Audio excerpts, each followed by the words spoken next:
The Galactic Council chamber was filled with an uneasy quiet. Usually it was full of sound, voices of many species, translators humming, and screens flashing updates from across the stars. But today no one spoke. Something was missing. Something important. Humanity. For the first time in hundreds of years, no human representative sat in the chamber. The seat that once held Earth's ambassador stood empty, dark, and cold. Grand Chancellor Riten of the Valen Republic looked around nervously. "Are we sure?" he asked. "Is there truly no signal from Earth? Not even a message?" Ambassador Viral of the Threx Collective tapped his thin claws against the desk. "We checked everything," he said sharply. "All human frequencies are silent. Their stations are empty. Every colony, every ship. Gone." "Gone?" Riten repeated, not believing his own words. "That is impossible. Humans are everywhere. They run half the transport lanes." Counselor Neshra of the Alluvian domain, calm and graceful as always, looked at the dark seat. "They were," she said softly. "Until yesterday. The last message from humanity had arrived exactly 1 day ago. It wasn't long and it wasn't angry. The Council's memory core played the recording again. A human voice, steady, quiet, yet full of meaning, spoke across the chamber. "For a long time we tried to belong among you. We shared our science, our medicine, our art. We fought beside you, built beside you, healed beside you.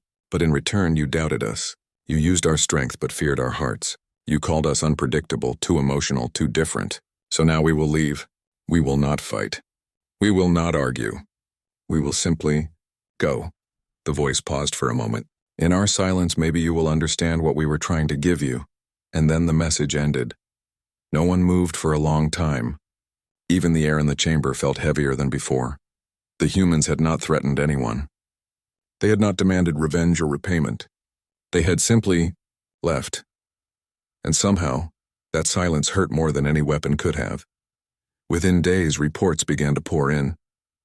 Human colonies were gone. The great orbital stations of Earth and Mars were empty. Trade ships marked with Terran symbols disappeared from every system. Even human-built AI networks went offline, leaving millions of devices frozen.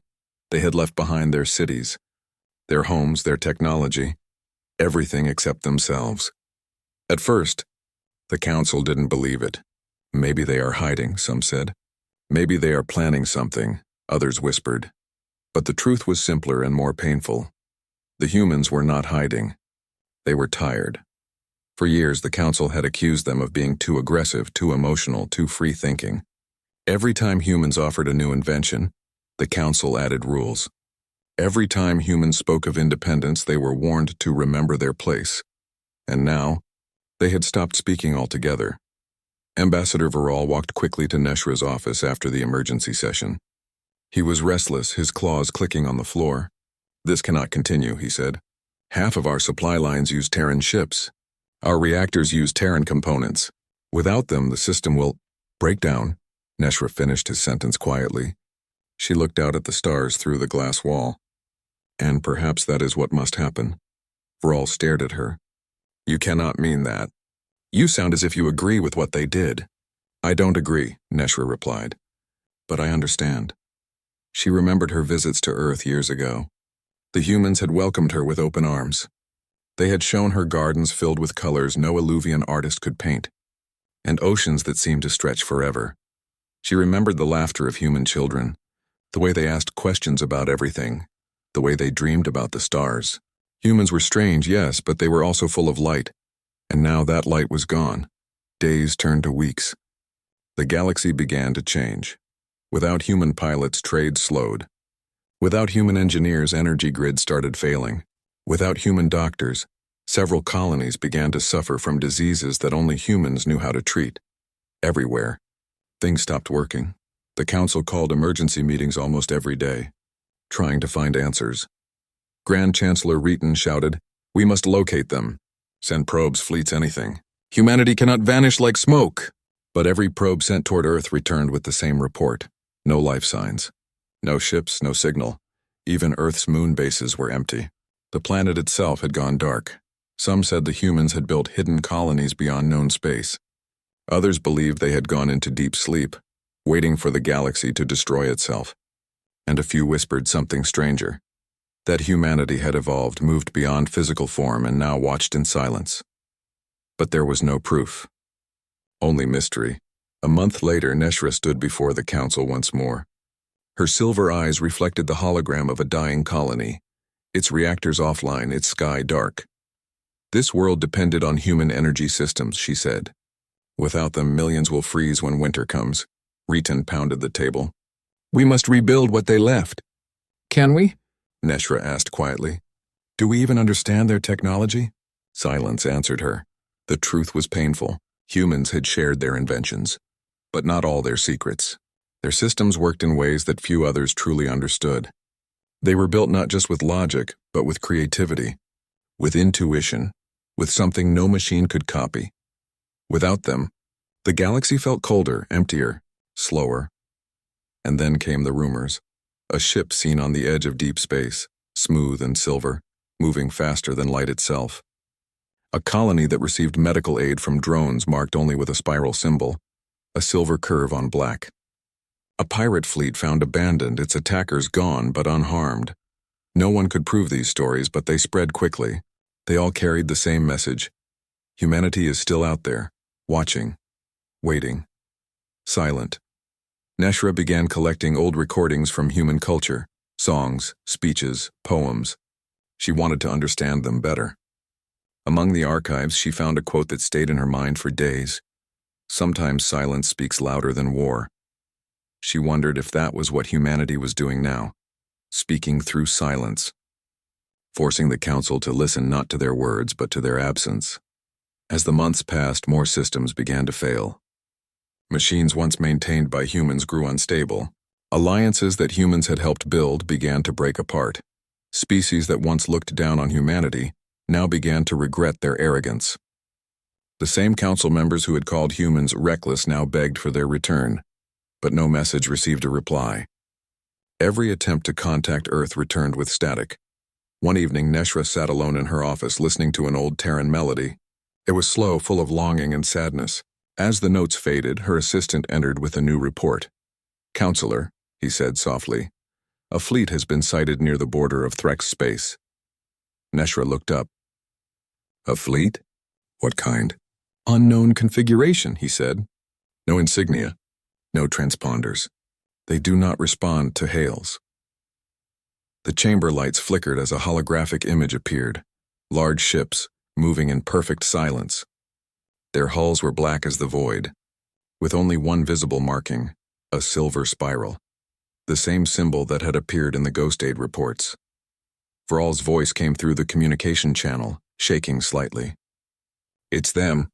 It has to be the humans. Ritan shouted from another feed.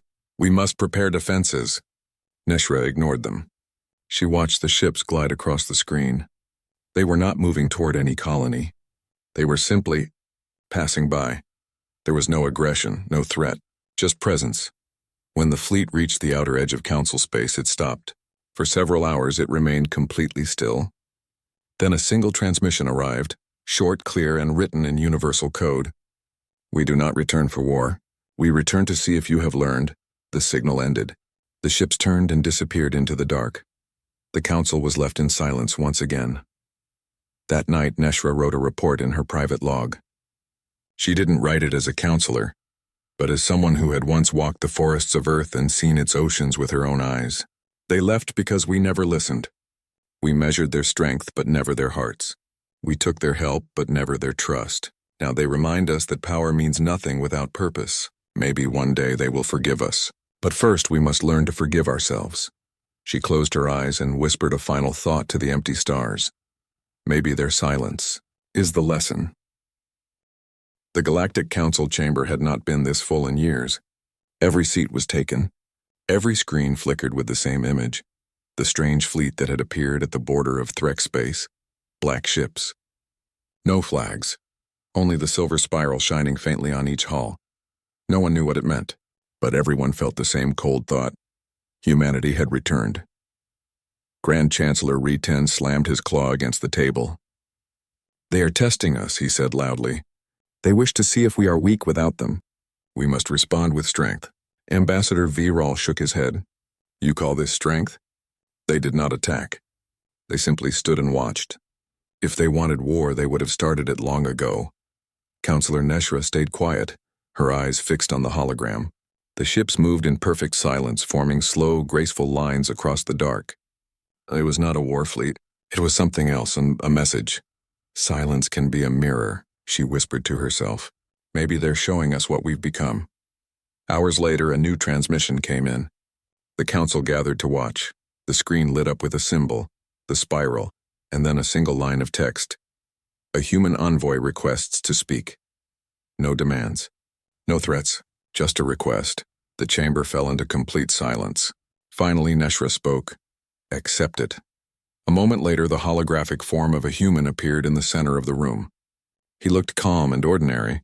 Short dark hair, brown eyes, and a simple gray uniform with the spiral symbol on the chest. I am Representative Daniel Rice of the Silent Accord, he said politely. I come in peace. The sound of a human voice after so long filled the chamber like sunlight breaking through clouds. Even those who had once criticized humanity leaned forward, unable to look away. Reeton spoke first. Why have you returned, human? To take back what you left behind? Daniel smiled faintly. We left everything we built behind. We did not come to take it back. We came to see what you did with it. His words hung heavy in the air. Vral leaned forward. We tried, he said hesitantly. But things fell apart without you. Your technology, your systems, they were too different. Too complex, Daniel nodded. We never meant for you to depend on us. We hoped you would learn from us. Instead, you relied on us for everything. Neshra spoke softly. And whose fault was that? Ours or yours for giving too much too soon? Daniel looked at her and smiled sadly. Maybe both. The council began to ask questions one after another. Where had humanity gone? Why did they leave so completely? What did the spiral symbol mean? Daniel listened patiently, answering each question with calm honesty. When we left, we took every ship and colony beyond the edge of mapped space. We built new worlds far from the politics and judgments of this council.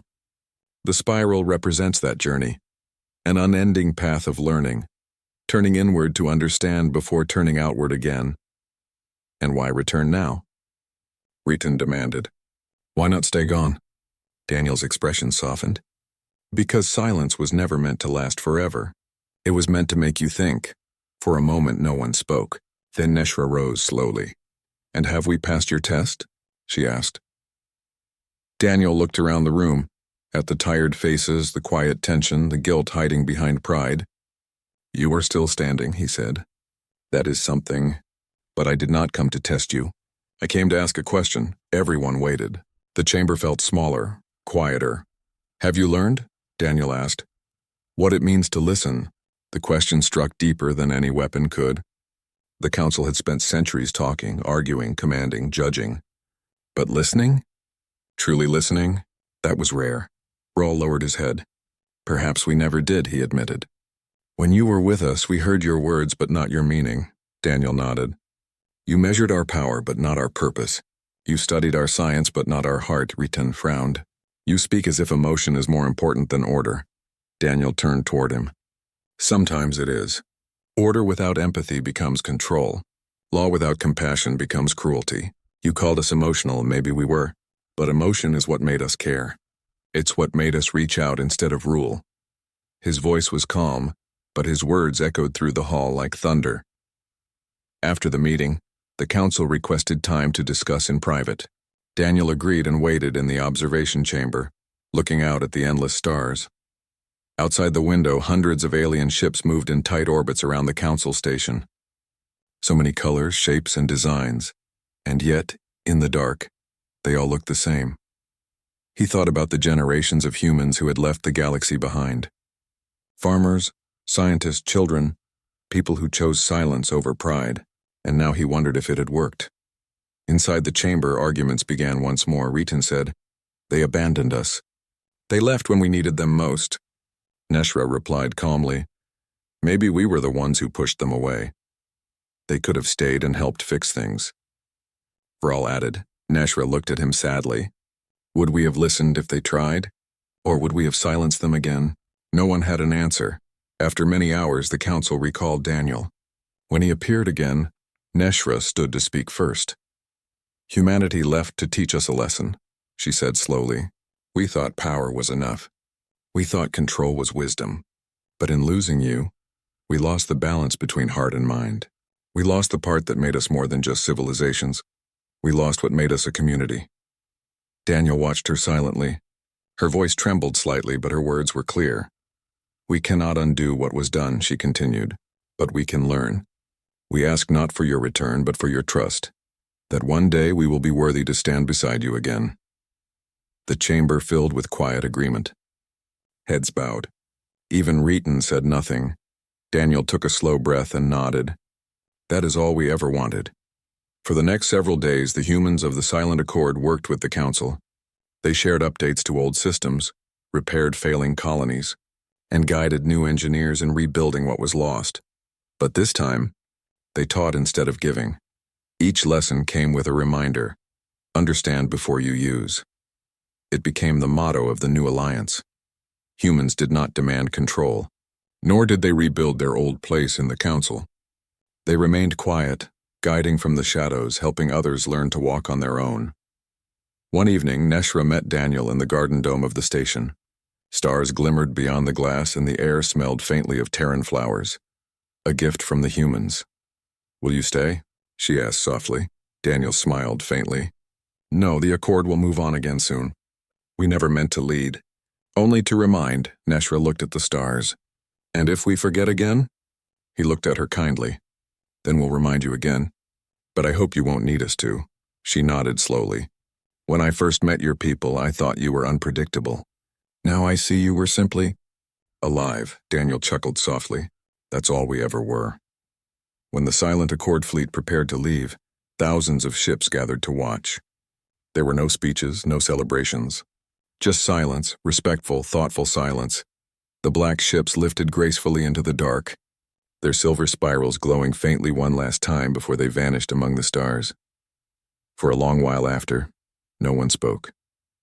Even the council chamber stayed quiet, because sometimes silence is not emptiness, it is understanding.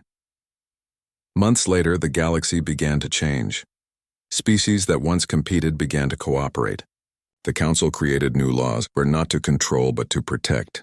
They opened schools to teach young beings about empathy, balance, and unity. And at the center of every hall, carved into shining metal, was a small symbol, a silver spiral, the mark of humanity's quiet lesson. One night, Neshra returned to her office after a long day of work. The stars outside looked peaceful. She opened a message stored on her console, the last recording from Daniel Rice. You once asked why we left, his voice said. It wasn't to punish you. It was to give you space to grow. The galaxy does not need us to lead. It only needs us to remind. If you listen to each other, truly listen, you will never lose us. Because we were never gone. We are part of you now. The part that still believes. The message ended. Neshra sat quietly for a long time, feeling something she hadn't felt in years. Hope. She whispered softly, maybe this time we will do better. Outside her window, the stars shimmered, and for a moment, she imagined she could see a faint silver spiral moving among them, a silent promise watching over the galaxy once more.